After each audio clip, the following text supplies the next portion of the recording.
करें। तो आज ईद का त्यौहार है, तो इस ईद के त्यौहार पर मैं आपके माध्यम से सभी को बहुत बहुत बधाई और शुभकामना देता हूं।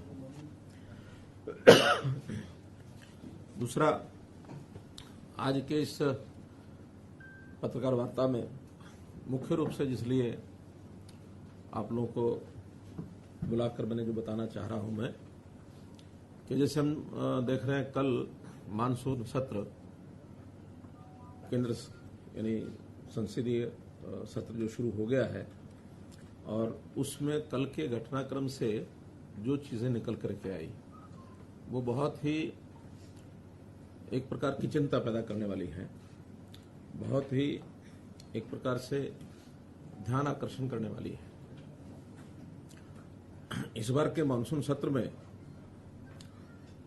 आखिर संकेत पहले मिलते हैं कि किन किन बातों को लेकर के चीजें आगे बढ़ेंगी। तो ऐसा माना जा रहा है कि इस बार किसानों के लिए, युवाओं के लिए, महिलाओं के लिए, पिछड़े वर्ग के लिए कुछ योजनाओं पर चर्चा जरूर लोकसभा के सेशन में होनी थी, होनी भी है अभी, और उसमें कई प्रकार की बातें उनके अधिकार क्षेत्र को बढ़ाने के लिए आने वाली है, ऐसा जो पहले से इंगित है। लेकिन विरोधी पक्ष कांग्रेस का एक हमेशा एक टारगेट रहा है कि कभी भी देश में कोई अच्छी बात होने की संभावना हो तो उससे पहले कुछ ताकतों के साथ मिल करके उन चीजों को कैसे डिरेल करना है, प्रारंभ में ही उसके ऊपर कोई ना कोई प्रश्न चिन्ह खड़ा कर दिया जाए। तो जिस प्रकार कल उन्होंने ये सब किया है कि एक कंपनी है पेगासस, जिसकी मदर कंपनी एनएसओ है, उनके माध्यम से जो जासूसी और फोन टेपिंग की बात चलाई गई है, वास्तव में तो कांग्रेस का एक चरित्र रहा है कि जैसे वो खुद हैं ऐसा ही वो सबके ऊपर लांछन लगाने की बातें करते हैं, क्योंकि उनका इतिहास भरा पड़ा है। जब अपने यूपीए के कार्यकाल में ये सब वो करते रहे, न केवल विपक्षी दल के लोगों के साथ, बल्कि उनका तो अपना घर भी इन चीजों से भरा हुआ है कि अपने ही लोगों की फोन टेपिंग, अपने ही लोगों की जासूसी, ये सब वो कराते रहे हैं। उनको लगता है कि शायद सभी ऐसा करते होंगे, जबकि हमारी सरकार का किसी प्रकार का दूर दूर तक इसके साथ कोई लेना देना नहीं है। और उनके यहाँ का इतिहास तो ये है कि आपको ध्यान में होगा, एक बार उस समय के वित्त मंत्री प्रणब मुखर्जी ने, जो उस समय के गृह मंत्री थे पी चिदम्बरम, उनके खिलाफ कितना एक सीरियस, एक खतरनाक पत्र लिखा था कि गृह मंत्री वित्त मंत्री के फोन टेपिंग करा रहे हैं। कैसे चंद्रशेखर की सरकार को दो जासूसों की कहानी बनाकर कैसे गिरा दिया गया। कांग्रेस ने अपना समर्थन वापस ले लिया था। 9000 लोगों की ऐसी एक लिस्ट है जो यूपीए के समय जिन लोगों की फोन टेपिंग होती रही, 9000। तो ये इतिहास भरा पड़ा है उनका, क्योंकि उनको किसी पर भरोसा ही नहीं रहता है। लोकतांत्रिक तरीकों से चीजों को चलाने का उनका विश्वास नहीं है। लोकतंत्र की हत्या कैसे की जाती है, ये इमरजेंसी में हमने देखा है। ये भी उसी कांग्रेस के कारनामों की एक उदाहरण है। तो इसलिए जासूसी में उन्होंने अपने जो साथी उनके थे, चाहे वो सीताराम येचुरी वामपंथी नेता हैं, जयललिता हैं, चंद्रबाबू नायडू हैं, ममता बनर्जी हैं, उनके फोन टेपिंग ये उन्होंने कराई। इनकी शिकायतें रही हमेशा। जब न्यूक्लियर डील था उस समय अमर सिंह की फोन टेप कॉल्स ये इन्होंने कराई है। अमर सिंह ने खुलकर शिकायतें की कि मेरे फोन कॉल्स को टेप किया जा रहा है। तो ये इनकी संस्कृति रही है, इस संस्कृति से बाहर नहीं निकले हैं। और जब भी कोई, इनका टाइमिंग बड़ा सेट होता है। इस टाइमिंग में जब इनको लगता है कि आज हमें और कुछ नहीं मिल रहा, क्योंकि इस समय नरेंद्र मोदी जी का जिस प्रकार का पिछले 7 साल से 8 साल से कार्यकाल जो अब पूरा हो रहा है, इसमें इनको कुछ नहीं मिला है। जनता हित की, राष्ट्रवादी विचारधारा की एक सरकार चल रही है, और इसमें खास करके वो भी जब षड्यंत्र रचते तो विदेशी सहायता लेकर रचते हैं। यानी अब ये अगर हम पेगासस देखें तो एक दिन पहले 18 तारीख को एक स्टोरी ये लीक कराई जाती है द वायर के माध्यम से, और ये द वायर भी ये वामपंथी पत्र है, वामपंथियों का एक इस प्रकार का एक बना हुआ है नक्सस। और उससे पहले कुछ दिन पहले यूरोप के अंदर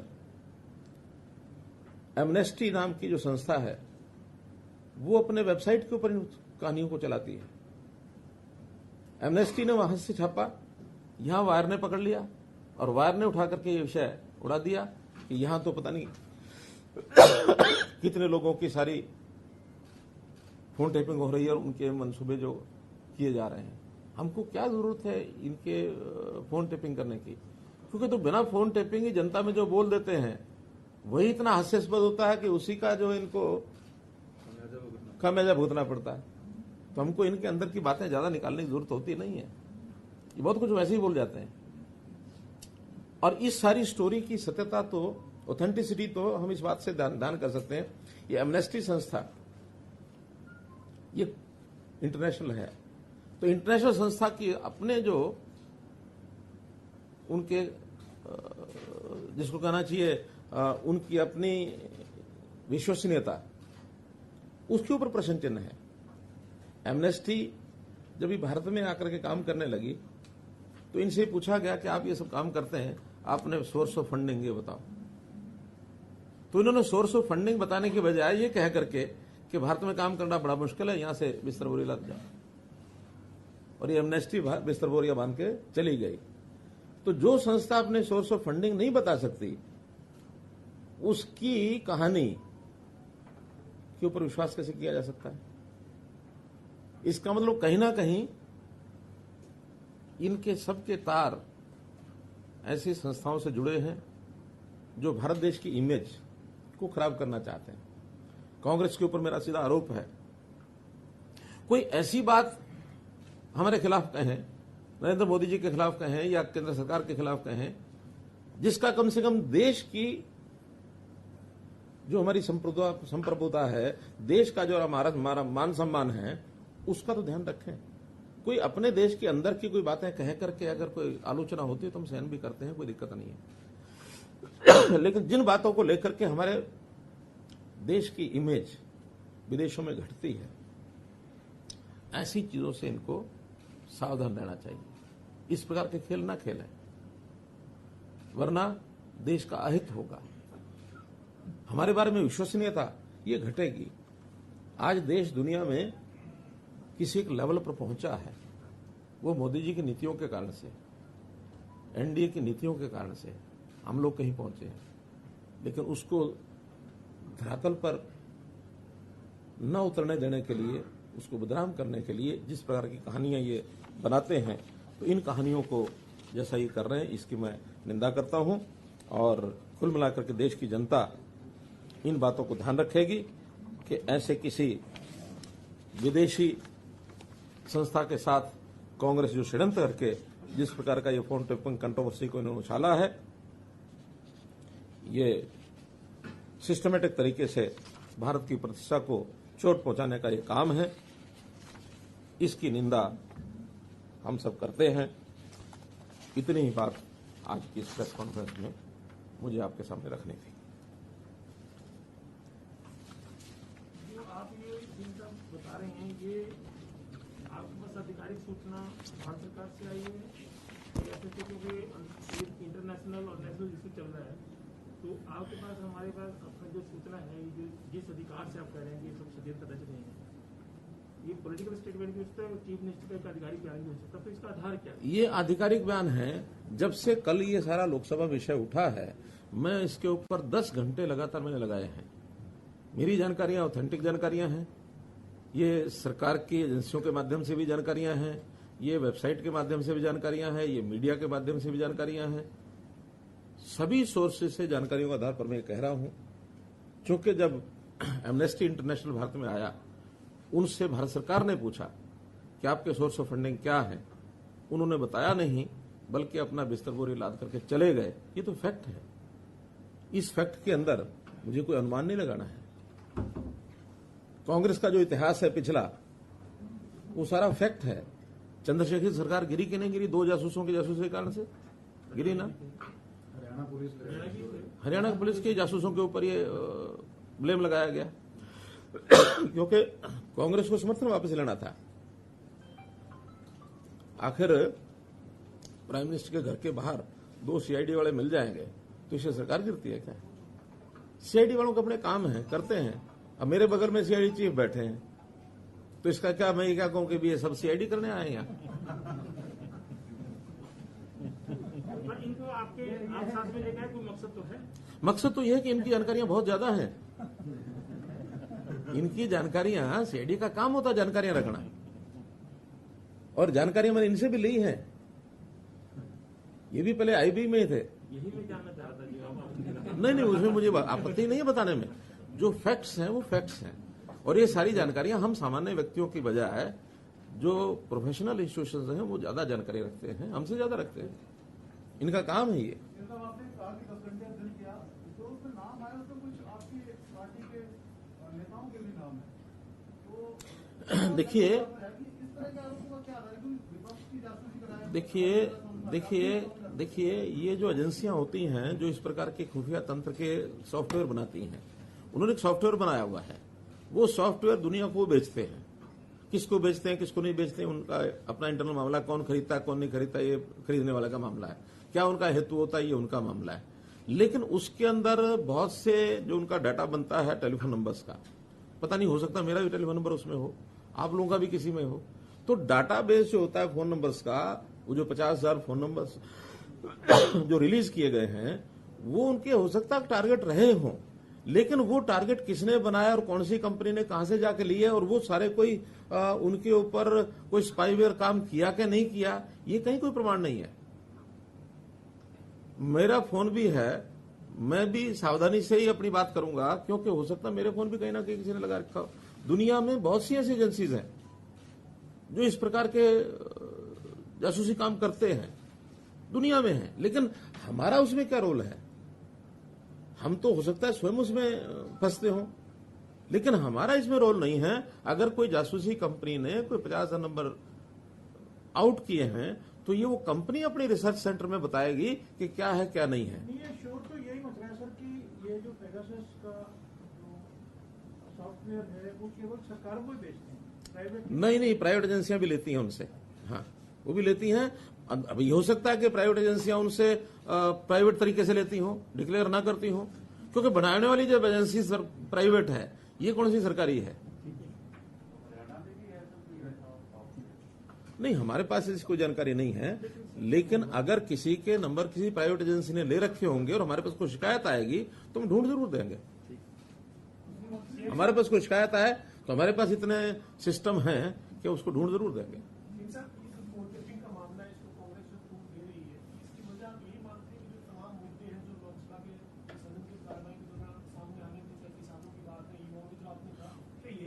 उनको कैसे ओवरशैडो किया जाए, उनके ऊपर कैसे एक ऐसा मुद्दा डाल दिया जाए जिसके अंदर चर्चा चलती रहे और बाकी सारे विषय गौण हो जाए। मुख्यमंत्री जी, दुनिया के 17 मीडिया ऑर्गेनाइजेशन ने मिलकर ये पेगासस प्रोजेक्ट पर काम किया है। क्या आपका मानना है कि ये सारे वामपंथी विचारधारा से जुड़े हुए हैं? उसमें वायर एक है। हाँ, वायर एक है। तो वायर वामपंथी है, आप सिद्ध कर लीजिए। वाशिंगटन पोस्ट, द गार्जियन, सब ऐसी ऐसी संस्थाओं से जुड़े हुए हैं जिन संस्थाओं का किसी देश के साथ कोई लगाव नहीं है। ये सब अपने अपने तरीके से ये काम करने वाली संस्थाएं हैं। ये कोई देशभक्ति या देश के प्रति प्यार रखने वाली संस्थाएं नहीं है। सवाल ये है कि लोकसभा से पहले क्यों आते हैं?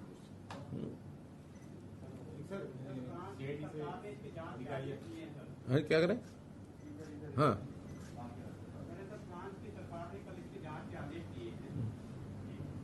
सरकार ने फ्रांस की सरकार ने तो करे ना, फ्रांस की सरकार जांच करे और जांच के तथ्य जो सामने आएंगे उसके बारे में अपनी टिप्पणी करेंगे कि हाँ सरकार ने किस मंसूबे से की है।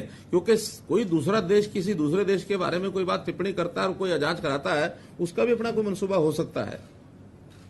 हमारे अपने देश की एजेंसी पर तो हम भरोसा करेंगे, लेकिन बाहर की एजेंसी के ऊपर हम एकदम को भरोसा करने की बात नहीं है। जब चीजें तथ्य सामने आएंगे तब देखेंगे।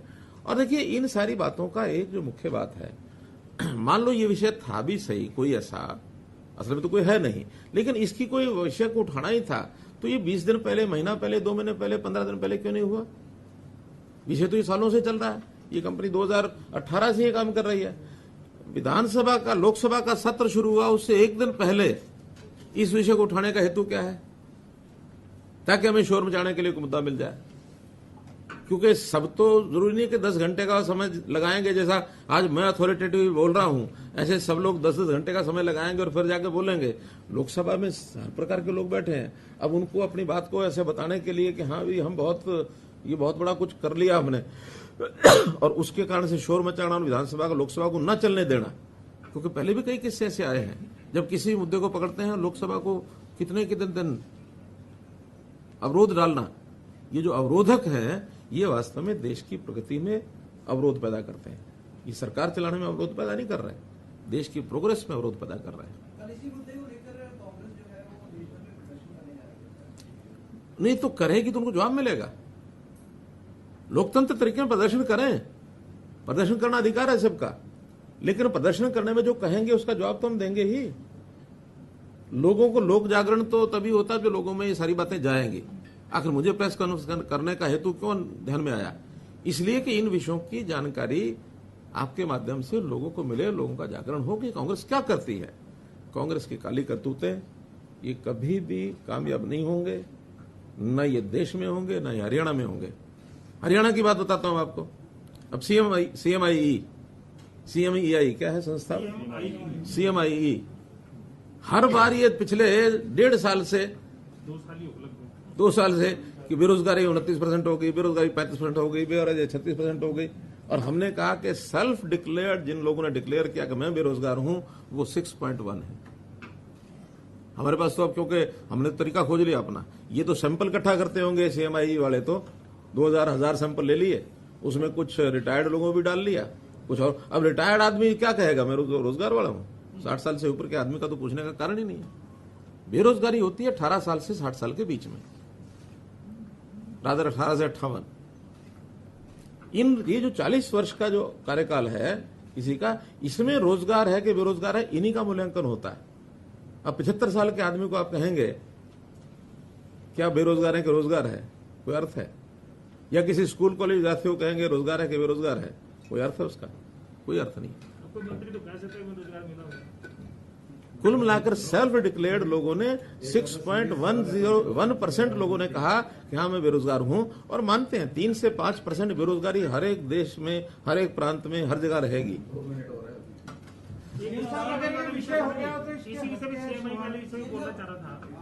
मैं बहुत जल्दी फिर मिलने वाला हूं साहब, फिर करेंगे। पाकिस्तान के प्रधानमंत्री की भी जासूसी हुई है, उनका आरोप है कि इंडिया की बात कर मेरा कहना है कि हमें तो अपने बारे में विचार करना चाहिए कि हमारे देश के अंदर कौन क्या खेल खेल रहे हैं। आखिर चाहे पॉलिटिकल पार्टियां हों, चाहे इंडिविजुअल्स हों, चाहे कंपनीज हों, चाहे समूह हों, कोई भी हो, देश हित को जरूर सर्वोपरि रखना चाहिए, देश हित के खिलाफ नहीं जाना चाहिए। और आज का ये जो विषय मैं बता रहा हूं, ये देश की प्रतिष्ठा को एक चोट पहुंचाने वाला विषय है। इस ओर जरूर आप यानी जनता को बताएं, अपने साधनों से बताएं। इतनी बात मुझे कहनी है। बहुत बहुत धन्यवाद।